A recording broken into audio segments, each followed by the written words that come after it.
Welcome back, everyone. Today, we're going to make a sandwich loaf. You all know that bread. I'm sure you've bought it in the supermarket and made a sandwich or a grilled cheese from. Well, I'm going to show you how to make it today. Once you learn the recipe, you are never going to buy another one. Well, you probably will buy another one, but at least you'll know how to make it. So stay tuned. Let's go through the recipe and I'll show you some cool sandwiches that we can make with it too. Right, let's get cracking. Measure out 480 grams of all-purpose flour, then 10 grams of salt and 7 grams of sugar. Whisk this into the flour and just set this aside. Now what we're going to do next is we're going to bloom our yeast. So we're going to need 200 mils of lukewarm water. Temperature wise, if you want to be precise, anything that's kind of like 95 to 106 works fine because it's going to cool down a little bit anyway. Then you're going to add in 9 grams of active yeast. Give that a little whiskey. And then we're going to need 120 mils of lukewarm milk. I'm using whole fat here. It's about 96, 95, somewhere around that mark. Anyway, mix it up. Cover this for about 5 to 10 minutes until it starts bubbling up a little bit. If it doesn't bubble, pretty much your yeast is dead. Okay, now put your flour in a stand mixer. And we're going to use the hook attachment, so slap that bad boy on, and then start putting in your bloomed yeast mixture. After a couple of minutes, you can add in 22 grams of softened, unsalted butter. This is just going to enrich the dough. Okay, now turn it up to medium high, and just wait. 5 minutes, 6 minutes. Should be good, I think. You know when it's done, it should be nice and springy and not sticky at all. Okay, lightly flour your surface. And then what we're going to do is we're going to plop in our dough and give it a nice little knead like we've done in all our bread video series. Push away, pull back. Fold the dough in on itself, make a nice little ball and put it into a greased bowl. Cover it for an hour or so until it's doubled in size. The kitchen today was really cold because it was a really cold day outside. So I know it's going to take longer to prove. After an hour, mine looked like this. I think I could have let it go a little bit longer, but that's okay. Now degas it. Makes a very nice satisfying sound. Lightly flour your surface again. And then what we're going to do is we're going to plop this all out and we're going to get it into kind of a rectangle. Use a rolling pin and you just want to roll it out, not too thin. You don't want to knock all the air out. So I think what's that? Maybe 3/4 of an inch. And then roll it up into a nice log and we're going to put it into a grease sandwich tin, which is about, I think it was about 9 inches, this one. You can use an 8-inch one too as well if you like. Now when you're rolling it and get it nice and tight, don't be afraid, just be confident, do it all in one. Make sure you put the bread seam side down. And when you put it in there, just, tuck it in a little bit as if you're tucking it up to sleep. If you want to read it a story, you can do that too.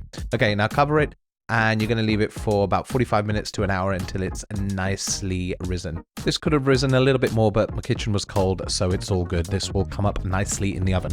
Okay, we're going to put this in a 350 Fahrenheit oven for about 40 minutes.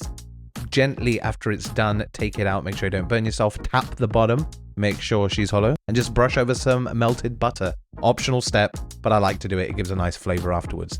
Oh yeah, look at that sexy butter. Okay, now slice some bread once it's cooled down.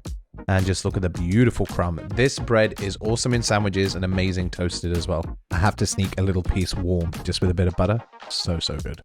Now, what we're going to do with this amazing bread, we are going to make an epic toasted chicken club sandwich. Okay, so get a chicken breast, cut off the goujon, save that for later. Carefully slice it in half like this, and then you're going to have 2 nice flat pieces. Set them aside in a dish, and we are going to marinate them. So we're going to get about 2 or 3 sprigs of thyme, finely chop them up. And we're going to sprinkle this over our chicken with about a tablespoon of extra virgin olive oil. Look at the golden color of that. Okay, add a nice seasoning of salt and pepper. Give this a nice little mix around. Cover this and just put it in your fridge for anywhere up to an hour should be good. So we're going to need about 3 tablespoons of mayonnaise. I'm just going to quickly knock up a little 2-minute mayo. We have a video on the channel that shows you exactly how to do this. It's super easy. So we're going to need about 2 cups of fresh basil. We're going to blanch these off. Look at the size of that leaf. That's like the one you get in that Zelda game. Anyway, so we're going to give this a quick blanch. Put it in some boiling water for about 30 seconds and then put it into a bit of ice water. This just keeps the color nice and vivid. Just put it on some kitchen paper to get rid of any excess moisture. We're going to blend this up with about a tablespoon of olive oil. And at this stage, I'm going to thin this out a little bit more. So I'm going to add some seasoning and a little bit of water, probably about 2 tablespoons. Nice little squeeze of lemon juice and give this another blitz up. But a beautiful, vibrant color here. We're going to set this aside. Next, we are going to get some capers, if I can even open this jar. Greasy hands means I've got to get a cloth. Plenty strength. Let's go, chef. Get a nice tablespoon of your capers. Just wash them to get rid of some of the brine from the jar.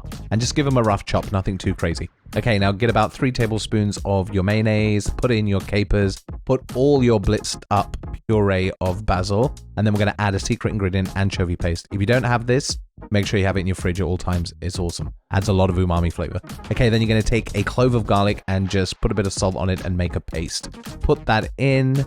Clean your board because you don't want to have all that garlic flavor. Mix this through and then just add a nice bit of seasoning, a little bit of lemon juice, and this sauce, I'm telling you, is amazing. You can put this on chicken, fish, anything you like, but it is phenomenal. We're going to slice some tomatoes next. We're going to season these later. If you season them too early, they're just going to get mushy. Get some nice lettuce. I picked up some good one here, and I'm just going to wash it off and put it in a bit of ice water just to crisp it up for 5 minutes, and then put it on some kitchen towel, gently dry it, put it aside for later. Okay, grease your oven tray with a piece of foil on, and then we're just going to put the chicken and bacon, and we're going to put this under the grill or the broiler, as we say. Look how crispy that bacon is. I think this took about 7 to 8 minutes max. Maybe 10.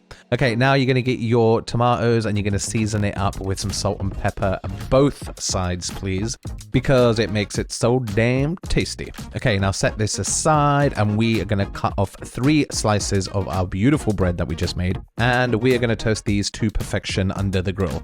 I much prefer toasting under the grill as opposed to doing it in a toaster. Now we're going to spoon over our basil mayo on each one of these lovely toasted pieces of bread. Put down a piece of chicken next, some bacon on the other slice, and then put a bit more sauce over the chicken. There's no right way, wrong way to build a club. Just go with however you want. I put a couple of slices tomato down, then a bread, then more tomato because I just love the tomato, some lettuce. Put it on top, give it a little pat down like you love it. Gently slice it in half and have a look at that gorgeous, gorgeous cross section. Put in a couple of sticks if you like, so you can have a little nice presentation and dig in. Beautiful, beautiful club sandwich. A whole nother dimension with that green mayo sauce, bread, the bacon, and the chicken that's been marinated. Okay, let's get tasting. So tasty. Very nice club sandwich indeed. Give this one a go. You're going to like it.